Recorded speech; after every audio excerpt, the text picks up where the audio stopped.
RB news live में आपका स्वागत है। आप देख रहे हैं जौनपुर से संवाददाता शिवशंकर यादव की बड़ी खबर।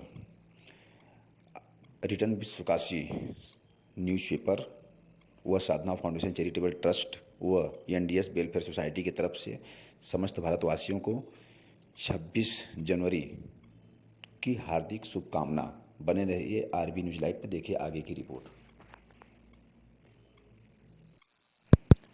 चैनल को लाइक करें, शेयर करें, अच्छाई के लिए काम करना। Bell icon. मौजूदा जो सरकार है वो अहंकारी हो गई है। इधर लगातार पिछले 6-7 सालों में उन्होंने जो भी फैसला किया उसकी मुखालफत उस तरह से अपोजिशन नहीं कर पाया, या जिन लोगों के खिलाफ वो काम हुआ वो लोग नहीं कर पाए, और अगर किसी ने कोशिश की तो सरकार ने उसको असामाजिक तत्व बना करके पेश कर दिया। और जो मीडिया थी, जो चौथा स्तंभ समझा जाता है, उसने भी सरकार की चापलूसी के अलावा कोई काम नहीं किया। चाहे वो विज्ञापन की वजह से पहली मर्तबा हिंदुस्तान में सरकार परेशान हुई है, और अगर उसको किसी ने परेशानी में डाला है तो हमारे किसानों ने डाला है। किसान इस मुल्क में रीढ़ की हड्डी है। जो भी आप जीडीपी देख रहे हैं गिर रही है। लॉकडाउन में जब हमारे पास खाने का ठिकाना नहीं था तो सरकार ने वही गल्ला जो हमारे किसानों ने पैदा किया था, उसी गल्ले के भरोसे पर मुल्क को चलाया।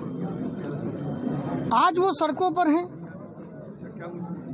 बहुत अफसोस की बात है, ऐसी संवेदनहीन सरकार 70 सालों में नहीं आई। गांगुली एक दिन के लिए अस्पताल में चले जाते हैं, प्रधानमंत्री का ट्वीट आ जाता है, उनकी सेहत की कामना करते हैं।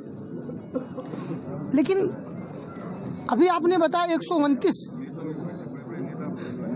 किसान मर गए, लेकिन मौजूदा सरकार के किसी एक छोटे से मंत्री, एक छोटे भैया नेता का भी कोई ट्वीट नहीं आया कि वो उनके साथ उनके दुख दर्द में साथी बनने की कोशिश करे, कि अफसोस जताए कि इस ठंडक में किसान बाहर खड़ा हुआ। राष्ट्रीय उलेमा काउंसिल का क्या रुख रहेगा किसानों के मुद्दे पर? हम लोग उनके साथ थे, साथ हैं, और हमारे लोग जो जहाँ जिस जिले में हैं, जहाँ धरना दे रहे हैं, वहाँ पर वो लोग उनके साथ शाना बचाना खड़े हुए हैं। जी सर, ये बताइए, विपक्ष आप पे आरोप ये लगा रहा है कि आप नफरत का वो बीज बो रहे हैं देश में। आप और एक और नई पार्टी आ रही है, उनके ऊपर ये आरोप लगा रहा है विपक्ष, ये लोग नफरत की बीज बो रहे हैं देश में। इस पर आप क्या कहना चाहेंगे? मेरे समझ से मैं दूसरे के बारे में तो नहीं जानता। ये पहली मर्तबा 13 साल की हम लोग की राजनीतिक उसमें पहले आप हैं जिसने ये इल्ज़ाम लगाया है, कि लोग इल्ज़ाम लगा रहे हैं।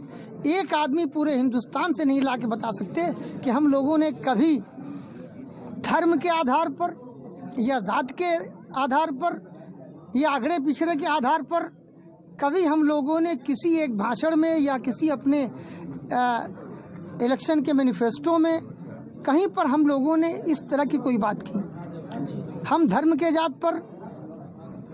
के नाम पर कभी आज तक हमने हिंदुस्तान के लोगों को बांटा नहीं। हम लोग सबको अल्लाह ताला का, ईश्वर का कुंबा समझते हैं, ख़ानदान समझते हैं, और समाज के लिए काम करने की बात करते हैं। लिहाजा आपने जो बात कही, हम लोगों के सिलसिले में आज तक कभी किसी चैनल पे या कहीं पर भी इस तरह की बात नहीं कि हम लोग इस तरह की बात नहीं काम करते हैं। सर, अभी नया मामला आया हुआ है। महाराष्ट्र की पुलिस व्हाट्सएप चैट में जो है, वहाँ के एक पत्रकार अर्नब गोस्वामी का जो है व्हाट्सएप चैट जो लीक हो गया जो है, उसमें वो पुलवामा अटैक से 3 दिन पहले उनको जानकारी मिल जाती है जिस पर जो है घमासान मचा हुआ है और सत्ता पक्ष के लोग भी कुछ नहीं बोल रहे हैं, इस पर आप क्या कहना चाहेंगे? देखिए, बहुत साफ बात है कि ये देश की सुरक्षा से संबंधित मामला है। इस पे किसी भी आदमी को बोलने के बजाय देश की सुरक्षा का मामला है। सरकार को संवेदनहीनता छोड़ करके संवेदनशील होकर के ऐसे उन तमाम तत्वों के खिलाफ, इससे बड़ा कोई जुर्म नहीं हो सकता, कानून के दायरे में रह करके उनके खिलाफ सख्त से सख्त कार्रवाई होनी चाहिए। सर, मिशन 2022 को लेकर क्या कहेंगे? देखिए, राष्ट्रीय उलमा कौंसिल अपने बलबूते पे तैयारी कर रही है कि हम इस मर्तबा प्रदेश के हर सीट से इलेक्शन लड़ेंगे। हमारी बहुत सी दलों से बातचीत हो रही है। हम कोशिश ये कर रहे हैं कि एक विकल्प हम लोग यहाँ पर, इसलिए कि सपा ने भी सरकार बनाई है, बसपा ने भी बनाई है, भाजपा ने बना ली, कांग्रेस बना चुकी है, सारे लोगों को लोगों ने देखा है। लेकिन लोग कहते तो हैं सबका साथ सबका विकास, सर्वजन हिताय सर्वजन सुखाय, या अखिलेश जी विकास की बात करते हैं। हमें लगता है कि अब तक जो भी रणनीति तैयार की गई है उसमें जनता से लेकर प्रदेश से लेकर देश का सिर्फ विनाश हुआ है, विकास किसी का भी नहीं हुआ है। चंद लोगों का, पूंजीपतियों का विकास सबने मिलकर आज तक किया है। सर, भागीदारी संकल्प मोर्चा एक बना हुआ है, जो उसमें 9 पार्टियों का अलायंस है, क्या सर आपकी पार्टी भी उनके साथ जा रही है?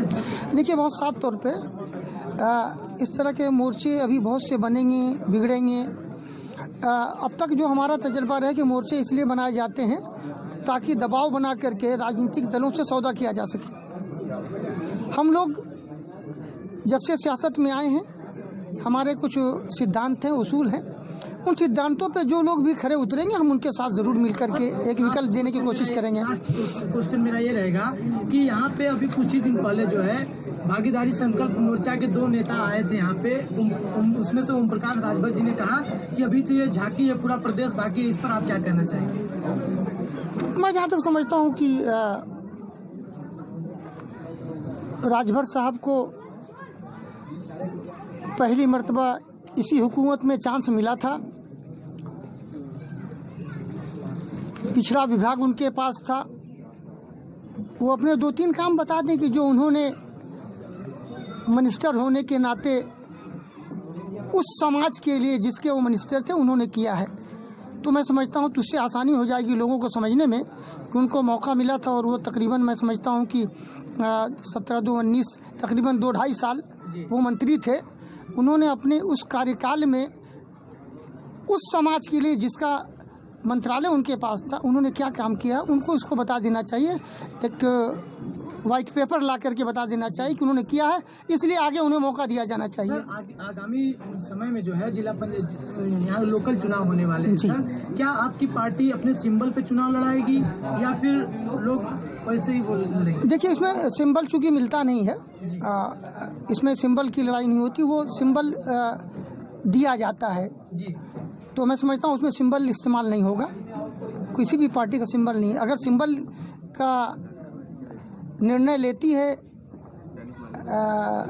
चुनाव आयोग लेता है अगर, तो मैं समझता हूँ कि ऐसे में सिंबल हमारा अलॉट होगा और उस पर सिंबल से हम समर्थित उम्मीदवार तो होंगे जी। समर्थित उम्मीदवार हमारे हर सीट पे होंगे, हर सीट पे होंगे। आप पूरे प्रदेश में लड़ रहे हैं? कोशिश हम कर रहे हैं पूरे प्रदेश में। अभी हम ये नहीं कह सकते कि पूरे प्रदेश में हम लड़ा लेंगे, हम कोशिश कर रहे हैं कि पूरे प्रदेश में हम लड़ाएं जी।